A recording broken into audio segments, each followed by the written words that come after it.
All right. Good evening, everyone.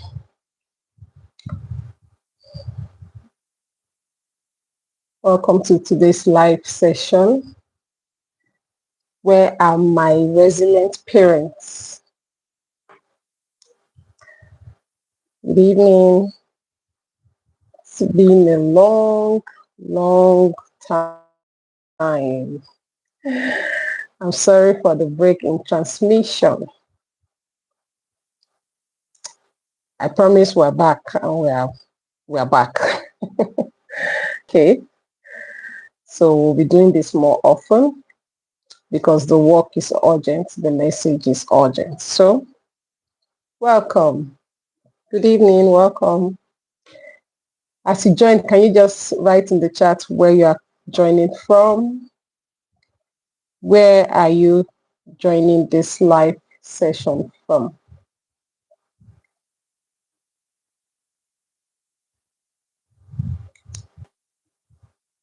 Good evening. Thank you for joining. Where are you joining this session from? I would like to see that in the comments.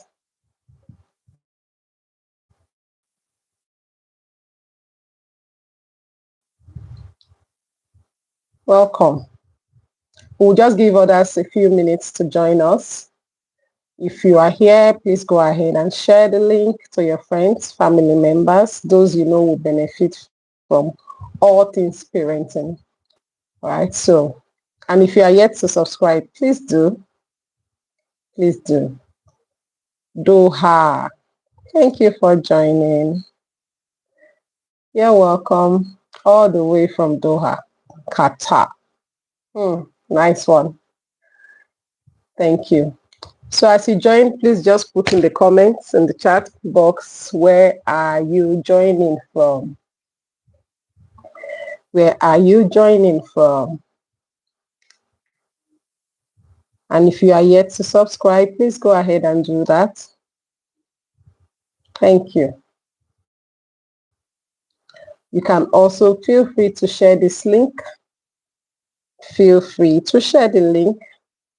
Invite your friends and family members that something is happening here. Today we're going to be talking about something very powerful.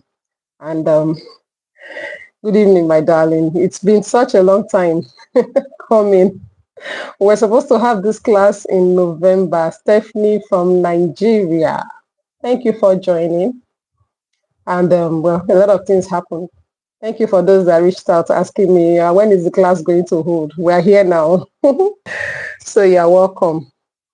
Please go ahead and share the link. If you have not subscribed, please do so.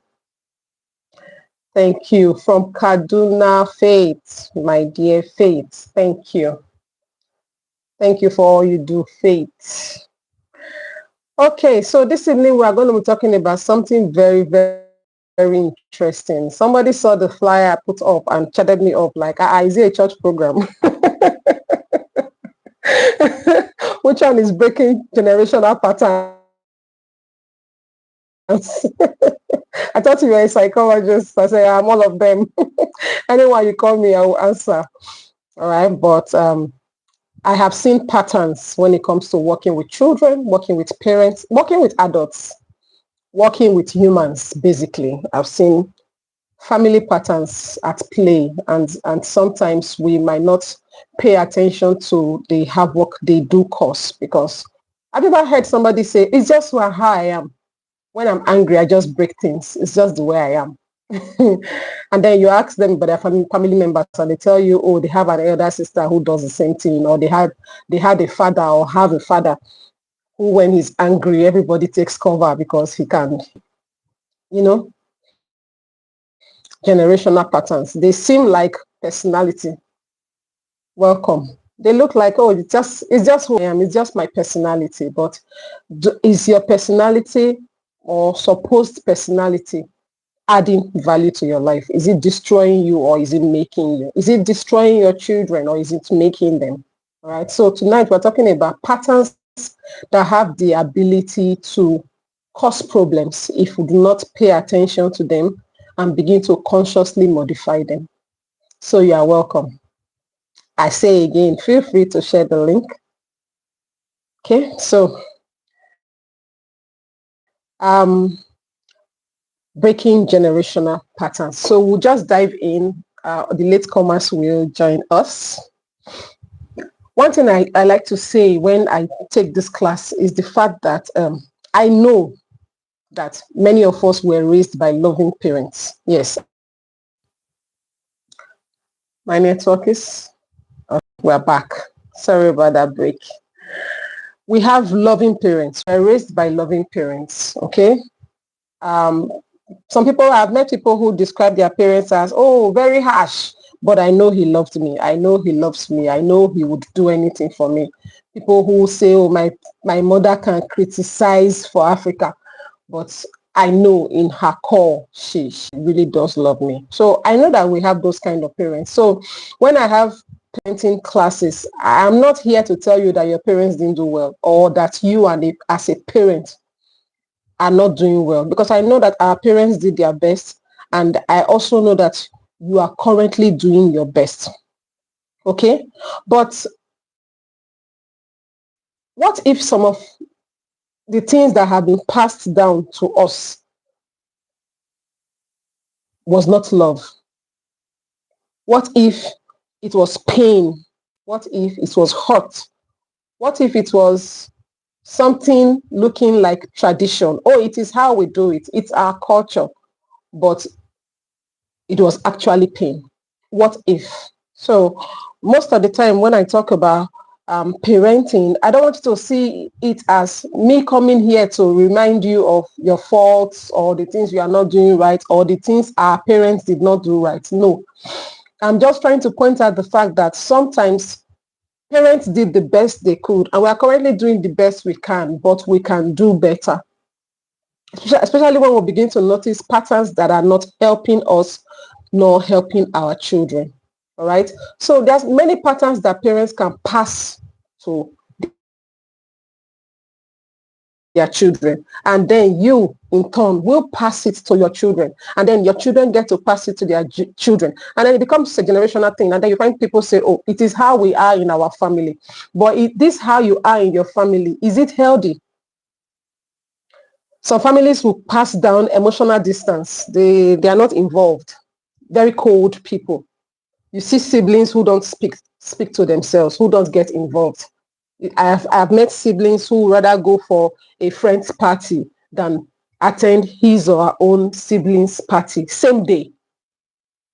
All right. And they are not quarreling. There is no apparent quarrel in the family, but siblings who choose outsiders over blood. Those are patterns sometimes. Patterns of harsh discipline. When it is time to correct, if there is no blood. I used to have a cousin that says she's going to have a child tomorrow. I hope you can hear me loud and clear. Please, if you know you can hear me, let me know, because networks seem to be fluctuating a lot this way. So if you know you can hear me loud and clear, please just write loud and clear. God bless you. Oh, thank you very much. Thank you. All right, I needed that confirmation. There could be patterns of harsh discipline, what we call basbos in Nigeria. If I've never met you, the correction never starts. That can be a pattern. And then you realize that because your parents beat you for any little thing, you find yourself beating up your kids for any little thing. I was trying to correct a parent. I think I'll give you this example over and over here, how a child broke a plate in the kitchen, and the first thing the mother would do was a serious slap on the child's head from the back, not caring to ask, are you okay? Were you hurt? It's just a reflex. It's a natural response. It is how it was done to us. So we are simply doing what we know. But this, what you know, is it helping? Is it helping you connect with your children? Is it helping you raise kids who are emotionally aware? Thank you, loud and clear. Some people also transfer a pattern of silence. Everything is swept under the carpet. I have met many young ladies who would say, I do not want to get married because I do not want to be treated the way my father treated my mother. Many young men who will say, I don't want to be in a relationship, or I will not allow a woman treat me the way my mother treated my father. Patterns. Patterns of fear. Oh, I've seen this thing happen. I don't want it to happen to me. So you carry fear. Or you had one thing, and there are some parents who are such warriors. They worry over every little thing. And then you find yourself, now you are a parent and you are a warrior. Okay. I dropped my son this morning somewhere, and I was driving away. I suddenly had this urge to look back, because he was going to cross a major road, but he's old. he's almost an adult now. And I just had this sudden need to look back, if he's okay, if hope a car has not hit him. That's a pattern of worry. I know where I got my own from, but because I am a therapist and over time I've learned to modify my behavior, I don't succumb to such things anymore. I guarantee you, there would have been some parents this morning who had such experience, and they will simply park their car, get out of the car, and begin to watch their child just to ensure that the boy crossed very well. To you, I'm just trying to keep him safe, but it is a pattern of worry that you can also likely pass to the child, because the more he see you do that, the more he thinks that that is okay. All right. So I've worked with parents who have such levels of anxiety that they would drop a child in school, all right, in barely an hour. They are back to school in the disguise of, oh, I just wanted to check. I just, I'm a parent who's entitled to coming to look around the school to make sure the children are safe. Meanwhile, it is fear, it is worry that has brought her back to school barely an hour after dropping the child. What patterns are you passing to your children? Because the more your children see you, exhibit these patterns, the more they assume that it is right. It is the way to do things. And they find themselves doing it unconsciously. So as adults, they also begin to pass it on to their children, who will then pass it to their children. It could even be patterns of shame. All right? Patterns of shame. I've worked with clients who maybe at 16, 17, they got pregnant, and Africa and how we can stigmatize a lot of things. And you find out that in that one, as soon as that child says anything, oh, you that brought him to me, oh, you that caused me to not go to school, oh, you, and then, you're pouring all your anger and frustration on the child. And the child begins to live like it is normal. When you are in such a survival mode for so long, survival now looks like the norm. Is it a pattern of control? What pattern are you passing to your children? Yeah. Some part says, I worry over. Oh, this network. We are going to have this class. Welcome back. I think I lost connection for a while. Sorry about that. So there's also a pattern of over-responsibility. Have you ever seen children who act like adults? They carry the responsibility of the home like they're the adults in the house. If you have seen that, please just put it. Children acting like adults. Write it so that I know you are still here with me. Children acting like adults. 11-year-olds who have to wake up, bathe their younger siblings, get them ready for school, make breakfast. 8-year-olds who have to, yeah, thank you, very common. 8-year-olds who have to first of all go sell or, get something ready early in the morning before they go. But I understand that sometimes it can be circumstantial because, well, if there's no money, if mother sells pap and you have to sell, you have to sell. All right. But there are those that might not necessarily just be circumstantial. You just realize that, oh, everybody takes up responsibility in this family because father is not there, mother is not there, or father is not responsible, mother is not responsible, and then the children has to fend for themselves. Children who act like adults. There could also be patterns of addiction. Oh, my great-grandfather, I hear that he used to smoke 30 packets of cigarettes a day. Sometimes people say that. My father, my papa, they smoke 50. Then you are now the one trying to defend why you smoke 30 or why you smoke 20 packs. And then your son is looking, your daughter is looking. A time will come, your son will also say, oh, my father, my own is good. My father used to do 20. Patterns of addiction or patterns of infidelity. You find some families, it's like a norm. Men must cheat or women must cheat. It's just like it's a normal thing. Patterns. They'll tell you, I don't even know why. I know my mom did this thing. I know I've heard rumors. Or my grandmother did this thing. I've heard rumors. Or my grandfather did this. My father did it. I've seen. I heard. Now somehow you find yourself in the same situation, patterns, and you do not want to pass this to your child. So I'm saying this so that as I'm talking, you can begin to also assess and evaluate yourself by yourself. What is a pattern, especially an unhealthy pattern that you are carrying, that you know you will not be proud of if you pass it to your child? Well, somebody's asking, was this responsibility passed down on children or it was forced by poverty? Either way, it can become such a norm that you find yourself, even when you don't need to, passing into your children. Oh, have you ever heard found yourself saying, when I was 8, I used to cook before I go to school? You find yourself saying that, haven't you? Or, trying to compare your growing up with your child now and say, oh, you're not doing enough. Meanwhile, it could just be that yours was circumstantial. Okay, it could be that life forced it on you. Either way, just trying to force that how I did my own and I did not die.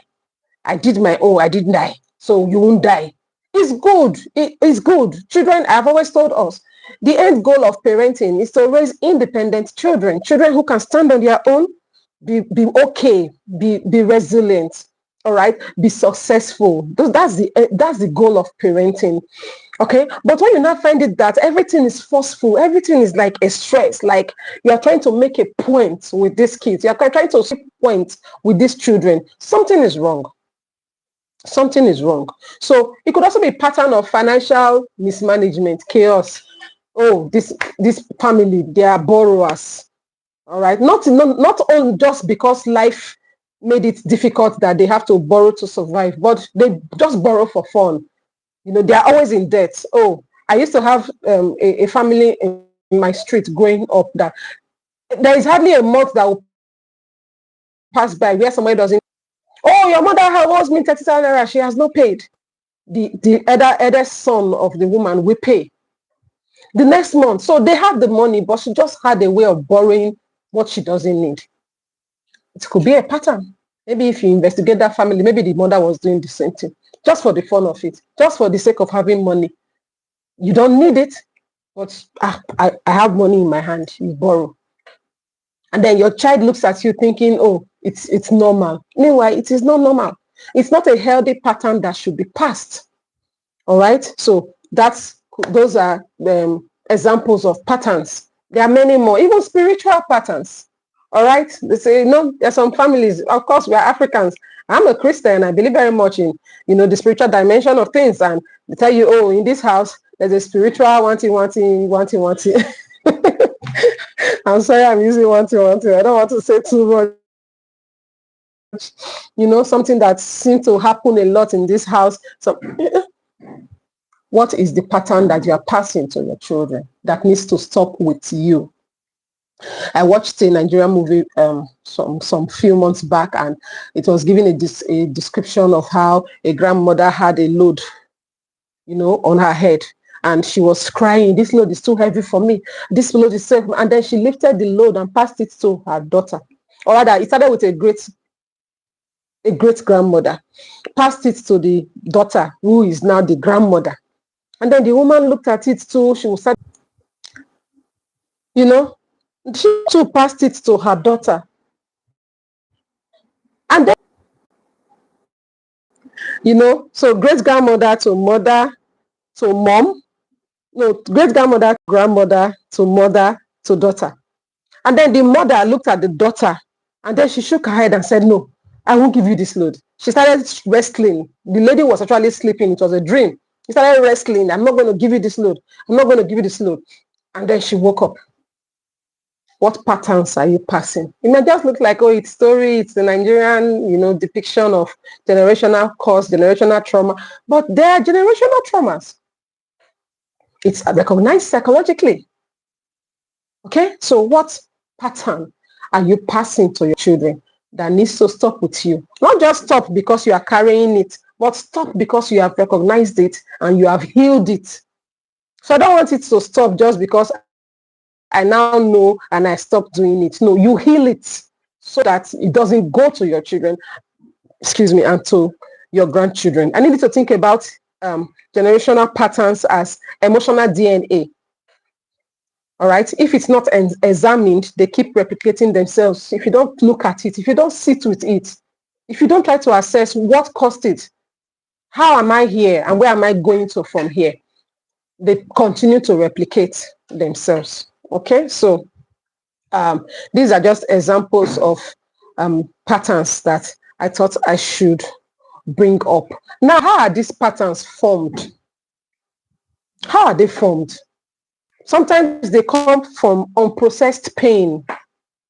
And then you realize that coping with that pain becomes culture. It becomes normal. All right. So most generational patterns arise from unprocessed pain that has become normal. It is how I am. It's how I respond to things. I don't what's that word? I hate to get into conflict. I don't just like, they don't talk about it. They are miserable, they are frustrated, but they don't talk about it because they are too scared of conflict. I don't want to offend somebody. I don't want it to be that it is what I said that they are now using against me. Patterns. To you is wisdom. Let me not go and stress. Let me not go and talk so that they will not say. It could just be a pattern. All right. You have seen what conflict, what trouble, quarrel can lead to growing up, and then you shut down. I don't want it. I don't want it. Maybe you grew up in such a home where there is so much chaos that I don't want it. Patterns. Sometimes things can happen that begin to change your emotional DNA.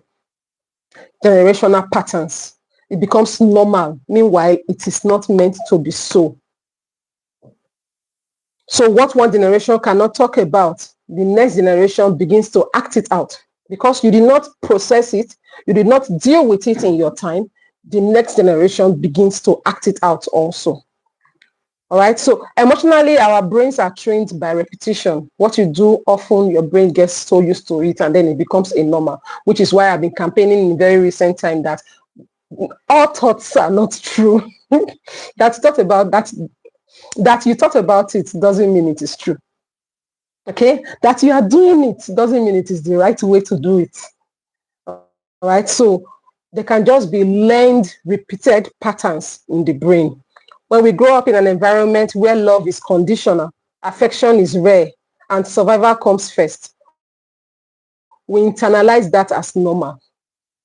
I have to do to receive love. It becomes normal. Then you find yourself, you are now married, trying to do so much because you think I have to do for her to see me. I have to do for him to see me. I have, patterns. Patterns. So you must learn to recognize this pattern and heal it, which is really why we are here. Okay? You must learn to recognize it. So how do you recognize this pattern?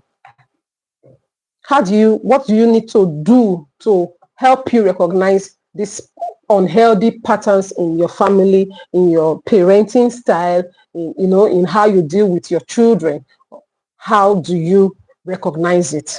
I said one of the most important things that you have to do, which is really the meat of this conversation, is you must learn to ask yourself questions. You must learn to ask yourself reflective questions. Be able to sit down and ask yourself, why did I just do that? Why did I just act the way I did? Why did I go off on this person like that? What was it that person said that triggered me like this? Where is this trigger coming from? So if you have a pen and a paper, I would like you to really, really write down this part. I hope you can still hear me.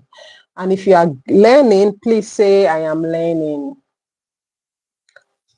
I hope you can hear me. Please let me know you are learning something. All right. Thank you. So to recognize the patterns in your own life, you must ask yourself reflective questions. And I'm going to give you 4 reflective questions you can ask yourself right now to help you determine if you are currently, yes, thank you, I'm learning. Thank you very much for writing that. So I'm going to give you 4 questions that would help you reflect to know, are there patterns in my family that I'm currently carrying? All right. And then the first one is, you need to really write this down. Thank you. Thank you. Thank you. Thank you, everyone. I'm learning. Okay. Somebody says, how do you see our Gen Zs breaking away from this pattern and reactions from their parents who are fixated on the pattern? Parents have to learn. It's really one of the reasons why I set up this group. We cannot keep running away from the fact that if parents don't learn to break the pattern, it becomes the job of the Gen Z, of the next generation, to break the pattern, which means they too have to be taught. All right, these things don't just come from waking up and having an aha moment. No, these things are learned. So they have to be taught, which is why I'm beginning to consider starting a group for even intending parents. Now, a lot of us here are already parents, and maybe some of us have made 1 or 2 mistakes already that we're trying to correct.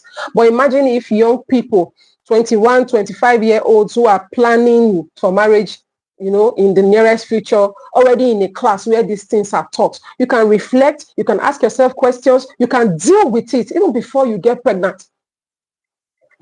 All right, so these things don't just come overnight. They have to learn. So if there are Gen Zs who have parents who are fixated in this pattern, it's unfortunate, and there are many. There are many. I mean, how many of us are here right now? There are many. I'm in the mental health sector, and I sit with clients every day in therapy, and I see these patterns. And then when we begin to do behavior modification programs, and trying to show that this is your thought pattern that is faulty, that is causing you to be where you are right now, their eyes, like, oh my God, how come nobody ever told me this? So parents really, really need to learn, and we have to come to the acceptance of the fact that how we were parented will not work. It will not work for these Gen Zs, Gen Alphas. It is not working. Not even it will not work. It is not working. I was sharing the story with somebody of a 13-year-old some days back who started writing suicidal notes because he's JSS2. He's in JSS2. His JSS2 girlfriend changed school. Thank you. Thank you, John. His girlfriend he's in JSS2, and he has a girlfriend in JSS2, and the girl did not resume when the term started. And they didn't discuss that the girl was going to change school, and then he realized that the girl is no longer in his school, and then he wants to end it. Is that the child you want to use yelling and bass to raise? Okay, so they have to learn. Parents have to learn so that they can teach it to their children. They have to learn. Yes, you will still make mistakes, you will still fall, but for as long as you're ready to always pick yourself up and try again, it's better than the parent who is currently living in denial. Not even, or those that don't even know at all that something is wrong to them. Is how we are, is how we do things. But how you do things is leading to addiction. It's leading to children carrying colos and carrying marijuana and carrying heroin, using it, getting into problems, is leading to mental health conditions.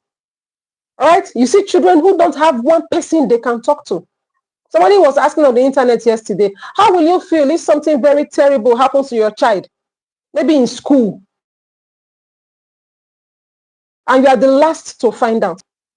They didn't come straight home to tell you. How will you feel? It tells you that you're not creating an atmosphere for connection enough for your kids to be safe with you, or to know that I can come to my mother and we'll resolve this thing.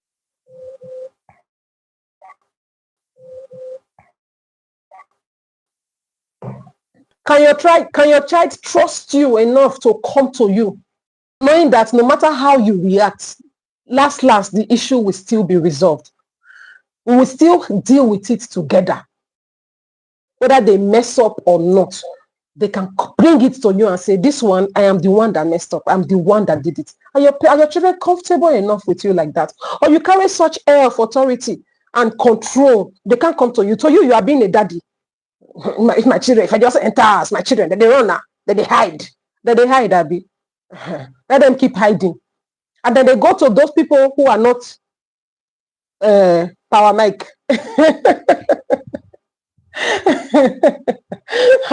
I hope my message is clear. They go out and meet people who are willing and accepting, then they end up teaching and learning terrible vices. All right, so it must start from home. When I say, I have given an example over and over, parents that will go to school and beat teacher because the teacher disciplined your child. You know, I'm asking them, and what child are you raising? What child are you raising? I'm not saying we must do it the old way. The old way will not work. But there is a better way. It is the resilient parenting way, where you must regulate before you respond. You must pause before you respond. Am I responding from emotion, how my parents used to do it? Or am I responding from love? I really, really want to see this child do better. Am I responding to know where is this child coming from? Because I always say, if you have been long enough in this class, you hear it over and over. Every misbehavior from a child is an opportunity for teaching. It's an opportunity for you to learn something new about that child. An opportunity for you to also teach that child something new. But some parents get to be so erratic that they miss that opportunity.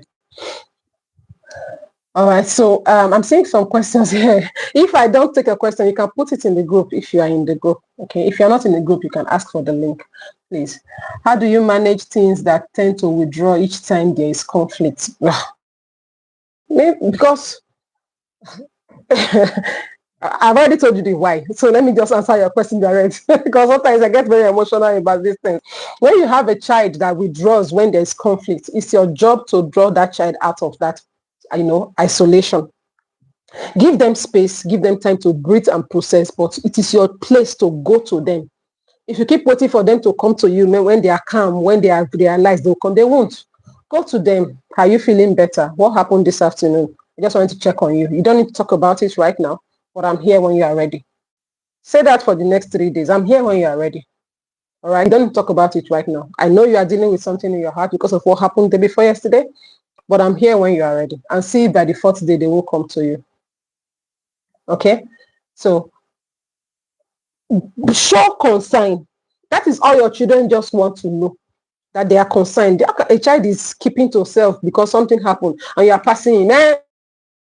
If you don't want to eat, it's your business. If you, in my time, we can't even reject food. Auntie, this is not your time. This is not your time. Uncle, daddy, this is not your time. This is their time. And their time is different. In your time, there was probably no GSM. Now they are so engrossed in their own world.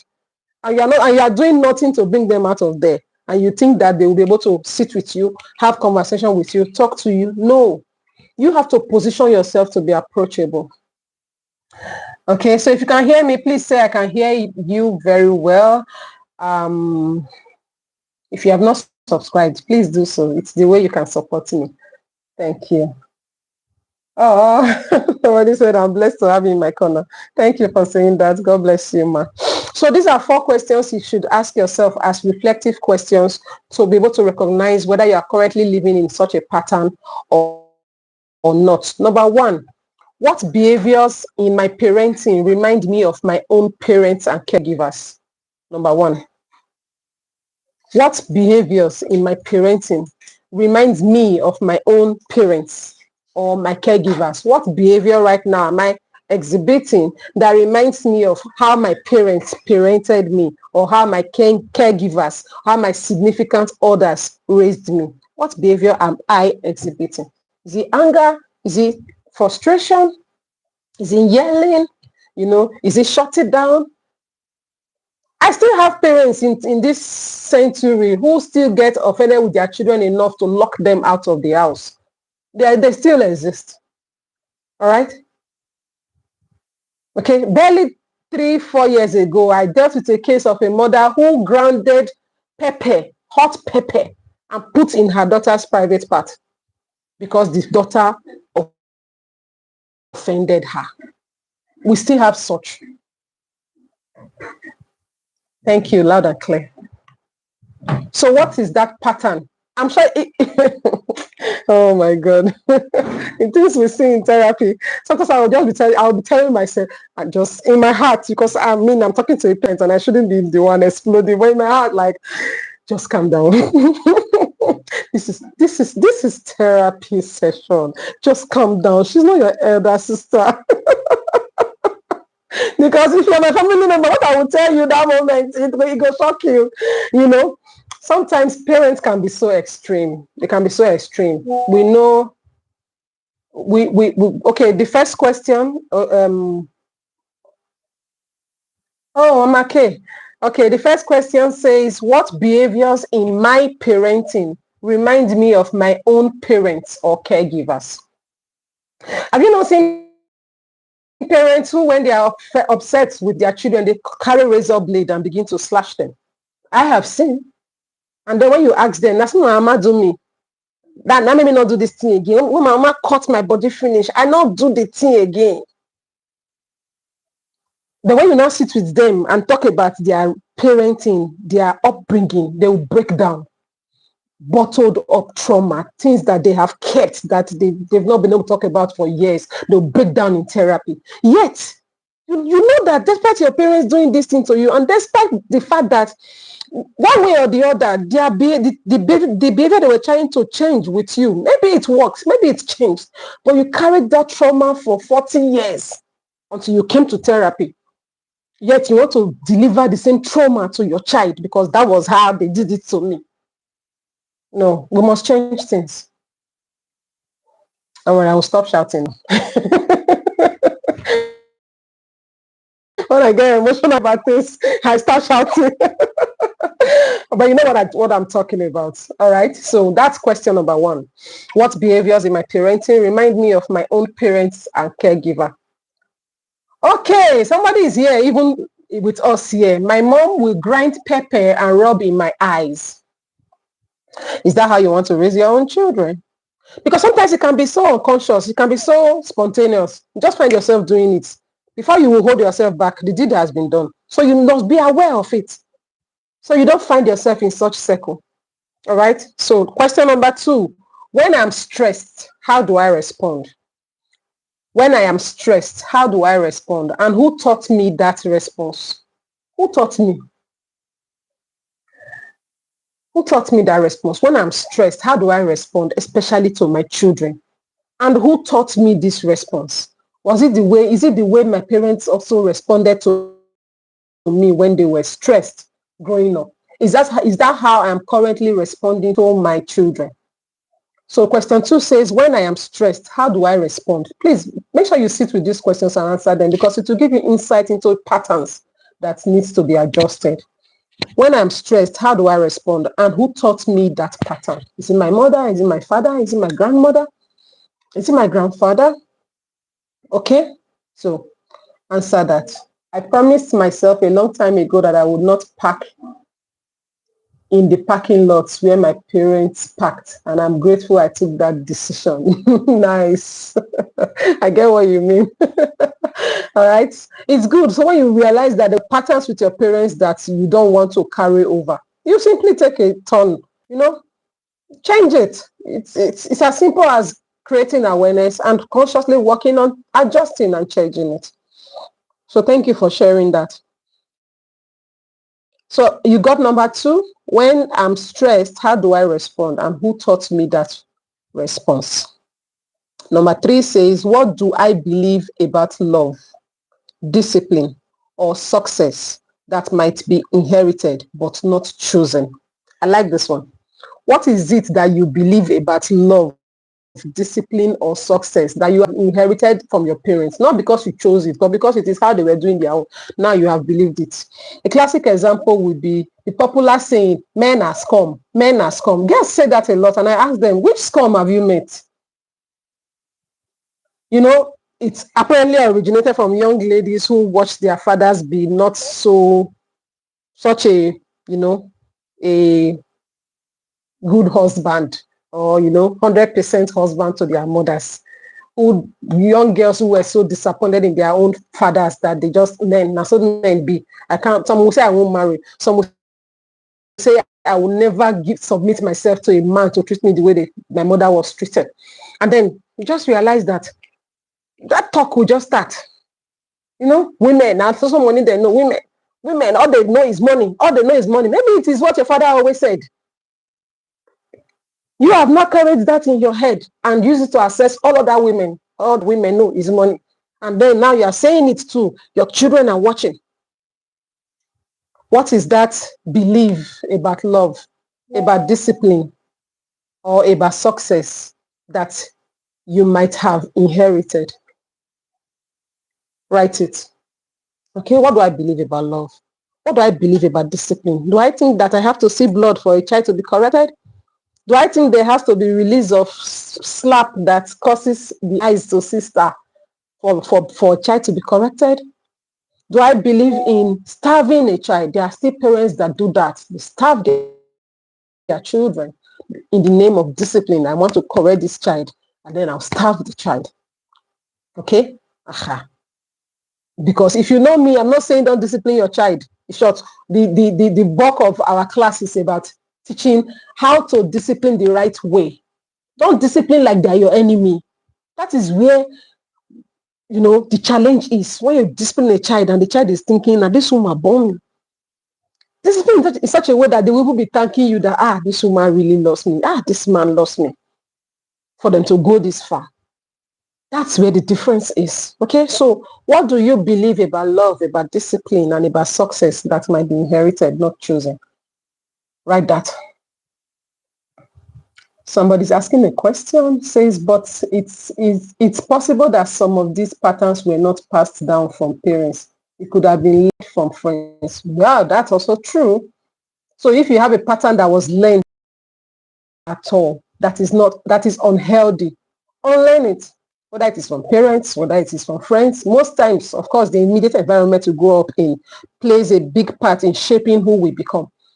So whether it is friends, aunties, uncles, cousins, whoever they are that were around us that influenced us in certain ways, if you now know that this pattern is unhealthy and it is not helping you connect, because our focus is connect before control.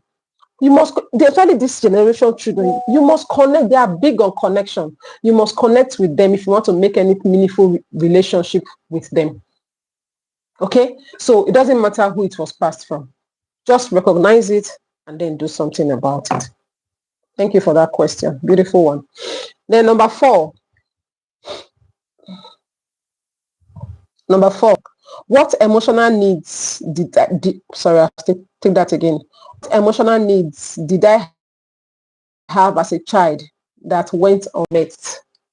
What emotional need did you have as a child that was not met? How might I be passing that forward now? What emotional need did I have as a child that was unmet? And how might I be passing that forward now? That's question number 4. I have said it over and over. This is not a blame game. This class is not to blame anybody. All right? It's about understanding the emotional inheritance you received so that you can rewrite the story for your children. And then their children after that and their children after that. We must rewrite our story. Okay? So those are 4 reflective questions you should ask yourself if you are seeking to recognize patterns in your own life that are unhealthy and that should be corrected or changed. How then can we break this balance? right? Okay, let's say I've reflected, I have thought about it, I have written down everything I think I'm doing. I don't want to say wrong, that I'm not doing perfectly, not doing the way I feel like it should be done. Okay, so now that I know, how do I break it? How do I stop it?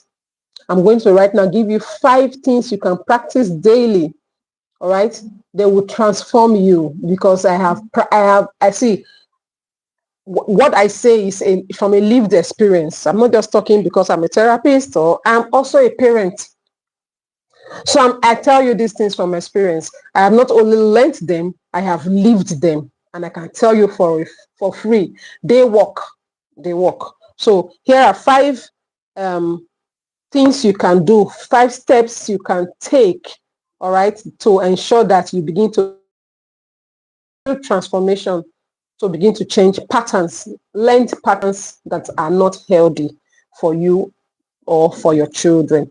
Number 1 is awareness. You must be aware. And one of the easy way to show awareness is to name the pattern. All right? So number 1, awareness. You can't change what you will not name. You need to call it out. For example, in my family, we avoid conflict. Say it as it is. Or in my family, we yell when we are angry. Talk as it be. I'm Benin, and if you know Benin, if you know us, you know that we know how to shout. And then they'll tell you, oh, that's how Benin people are. That's so we just be. But if it is not helping, you change it. All right. So I don't want you to carry yourself with that attitude of it is just how I am. So you are in the office, you find yourself yelling at subordinates or even senior colleagues. You're getting into trouble every time because you're always yelling, and you're still telling yourself it's just the way I am. No. Is it cast in stone? You change it. You consciously begin to make adjustments. If it even takes you going to therapy, go to therapy. Let the therapist help you out. Okay? So call it what it is. Naming it brings it from the shadows into the light. In my family, we yell. I said this yelling, God, I beg you. God, I beg you. Okay? So if it is that in your family you yell, don't teach it to your children. Don't just say it's how we are. This family, we can they shout. It's not working. It's not helping. All right? So if it's something that you need to work on, and I just work on it. And I will not forget to say this.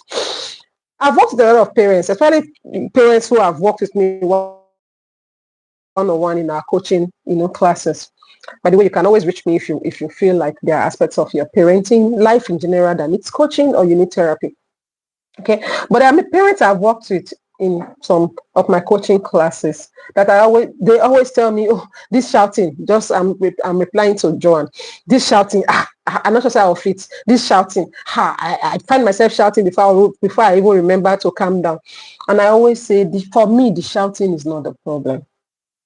It is what you do when you have calmed down that matters to me. So when you have shouted, because it's a reflex, it's a learned pattern, it is the how you know how to react. No problem. When you are now calm, what do you do? Very important. Okay. When you are now calm, you should approach the child. Okay. Because when you are shouting, these children shut down. They can't even hear you anymore. So everything you said while you were shouting, it entered. It is short. No need to say it entered here and came out here. It didn't enter. So to ensure that the correction you're actually trying to make is actually adhered to, when you are now calm, you go back to the child and say it the right way. It's very important. I know I was yelling earlier and you probably did not hear what I said, but it's very important that I reiterate it because I don't want you to repeat the behavior that brought us here. Now, this is what I am saying about what you did today. Talk about it. Yes, if possible, apologize if you think that you went too far. African parents, no one hear that one. Apologize to who? Picking when I born. But we need to start learning and changing patterns. Connection is very, very important now. And for you to connect with your kids, you must learn to unlearn some patterns. Okay, so number 1, awareness. Number 2, you need to grieve what you didn't receive. Many of us have not done that. That one is very hard. Many people need to be in therapy for that. All right? You can't heal what you deny. You cannot heal what you deny. So it's okay to mourn the love that you did not receive. It's okay to mourn the safety that you did not receive. There are many people who were abused in childhood and they still carry that grudge. You know, it's okay for you to mourn the fact that your parents did not keep you safe. It's okay. All right? It's okay for you to mourn the affirmation that you did not receive. You did so well and nobody even noticed. It's okay for you to mourn it. You can cry. Tears are not weakness. They are release. They help you unburden. You can write it down. You can write a letter to your past. Okay? But one thing you should not do is reenact it with your family.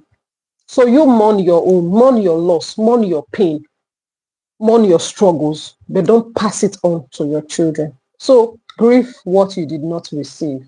That's number 2. Okay, just a minute past. We've done an hour already, so let me see if I can quickly finish this. Number 3, relearn a new way. So to know that I am doing it the wrong way is not enough. Relearn a new way. Breaking patterns mean retraining your nervous system to respond differently.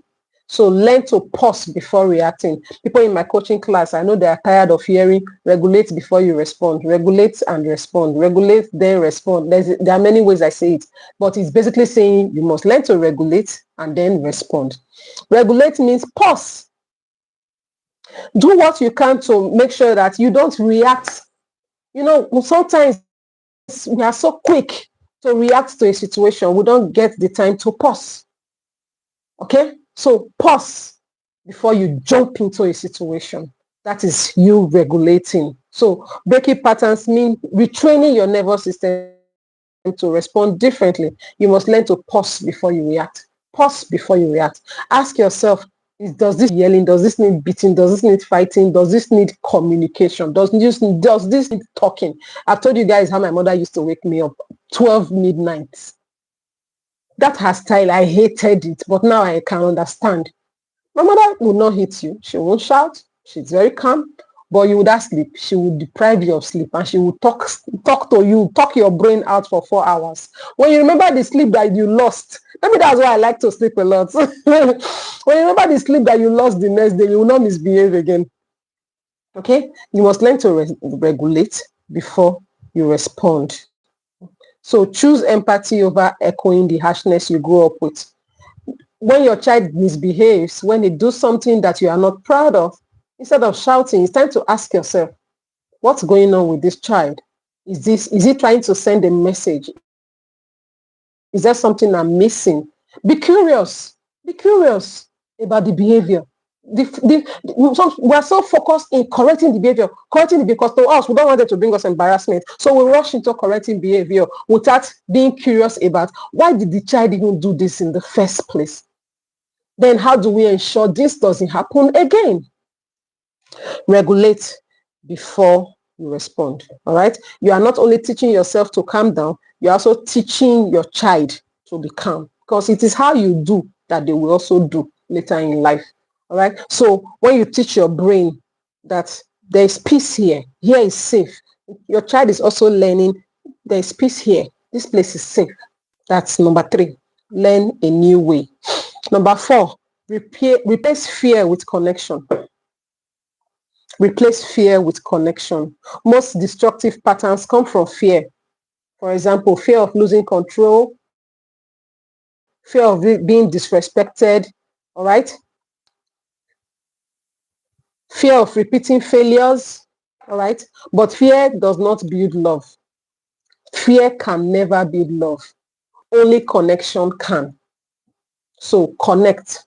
Don't walk around with your kids carrying so much fear and anxiety. So you must learn to replace fear with connection. Replace fear with love.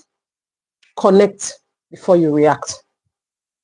So every time you choose to connect, for example, every time you choose to listen more, you choose to hug. African parents, Although I see a lot of that things are changing. And when I go to school, go on school run now, I see many parents, we are beginning to be the huggy, the touching kind of parents, which we did not grow out. In short, me, allowing somebody touch my skin is still a problem for me till now. I consciously stay in the present, stay in it. Because we didn't grow up with those kinds of things. Fortunately, let me use it like that because it's a good thing. I have kids who are talkers, who are huggers. I taught myself how to take it. One of my some people I follow online said something that struck me some years back. How when a child hugs you, you don't be the first to let go. It took me years to learn that. Because once, if I ever manage to give you my hand and hug you, I'm already pushing you away because I don't like to be touched. Okay, but I had to learn to stay in it because children want it, especially when it is the child that initiated the hug. You don't know why they are hugging. You don't even know what they are using that hug to heal in themselves. So don't be the first to let go. Let them be the first to let go. Replace fear with connection. Number 5, rebuild your family culture intentionally. So you should be asking questions like, what do I want my children to inherit emotionally? As you are building houses and buying cars and setting up companies that you're hoping your children will inherit one day, ask yourself, what do I want them to inherit emotionally? What emotional marks am I leaving for my children? All right. So if you know that what you're currently leaving for them is yelling, shouting, screaming, cursing, start remodeling. All right. So model love, model warmth, model forgiveness, model communication, model play. Many African households, there is no play. The children can play by themselves, but before you will see father, mother, children playing together, it's very hard. Model play. Learn to play. It's that teach your children that it's okay to relax. This is a safe environment. We all should not always be on edge. So make new traditions with your children. You should begin to rewrite the script, not how my father did it. Our own time. Once your father's car is entering compound, everybody will waste. Once you hear your mommy's voice, you carry broom, start doing the sweeping that you did not do all day because it's a crime for them. I always say, many of us grow up in homes where it is a crime for you to sit and do nothing. So even as adults, we can't be calm. We can't stay in one place. Not working feels like failure. But you must learn to teach your nervous system that you are safe. It's okay to relax. It's okay to be calm. Many of you carry this pattern into your family. Once your child is sitting down doing nothing, you say, lazy boy, what are you doing there? Go and read. Go and read. You now say go and read so much that the child now hates reading. That's a pattern that should be unlearned. Okay? Your children don't need a perfect parent. They need a healed one. Please mark that. Your kids do not need you to be perfect, but they need you to be healed. Because healed parents don't pass down pain, they pass down peace. So for this week, before I let you go, I want you to get a note and write, all right? What part of my story needs compassion, not judgment? Write it down. What part of my story needs compassion, not judgment? Look at your life. Examine yourself by yourself. What part of my growing up needs compassion, not judgment? Many of us have not faced our growing up. I told somebody the story of, maybe that's a story from that day, of how I had to sit one day and face my story of when I was 9. Because something very significant happened in my life at that age. And I knew it's rippled into a lot of decision making, into a lot of lifestyle, behavior, and everything. I sat with it. I took myself back, assessed it, and came out with, decisions, learning points. You need to learn to sit with the pain of your past so that you're not passing it on to your children. If you need therapeutic support to do that, please seek help. Reach me. All right. So what part of my story needs compassion and not judgment? What's one belief I'm ready to release? Just one at a time. What's one belief about children, about upbringing, about life, about parenting, about discipline, about love, about success that is not healthy, that I should be releasing? All right. So if possible, you can also this week learn to create a family ritual. You can do a weekly gratitude circle. All right. This week, this is what I'm grateful for. I'm grateful to mommy for this. I'm grateful daddy to mommy. I'm grateful to daddy for this. I'm grateful to sis for this. A family gratitude circle, or learn to practice apology and forgiveness. That one hard for African parents. For apology to who? Learn to practice it. This week can be a good time to begin to learn that. Or you can practice a family affirmation time. In this home, we speak love, not fear. That's family affirmation. In this home, we speak love, not fear. In this home, we express our emotions. We do not bottle it. Those are family affirmations. You can begin to create some for yourself so that your kids can say as they grow and begin to learn. Okay? So thank you, Mama Kike. I'll leave you with this scripture, Isaiah 61 verse 4. It says, they will build the ancient ruins and restore the places long devastated. You are to build it. All right. So the prayer is, Lord, heal me in what was wounded in my generation. So if that is the only prayer you pray this night, Father, look at my life, x-ray me and heal what was wounded in my generation. And I pray God hears our prayers and answers us in Jesus' name. Amen. So if this has been a blessing to you, and if you still have questions, you can quickly write it or put it on the WhatsApp group. If you have learned something, please tell me you have learned. Yes. Thank you. Healing homes starts with healing hearts. So I'm just here hoping that I can do my part in healing your heart so that your home can be healed. Just remember that every time you speak gently, where you used to shout, every time you listen instead of dismissing, every time you forgive instead of repeat, you are rebuilding your family's DNA. You are rebuilding your family's emotional DNA. Every time you change a pattern, you are rebuilding your family's DNA. So make sure that what you are building is a good DNA so that your children can then pass it to their children and then to their children. You realize that at some point, the bloodline, the DNA becomes cleansed.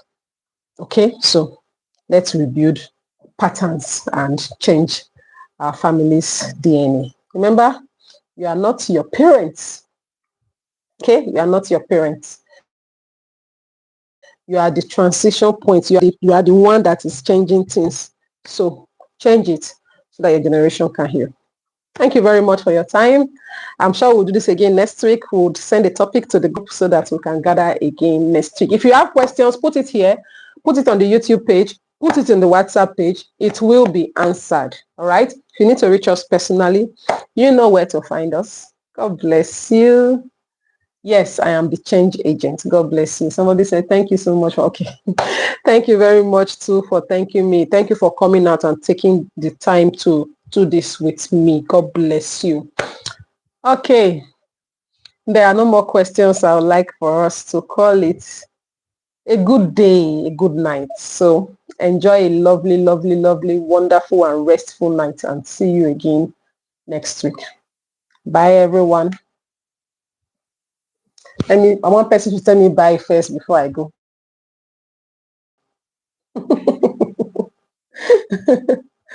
All right. Thank you. Good night to you too. Bye.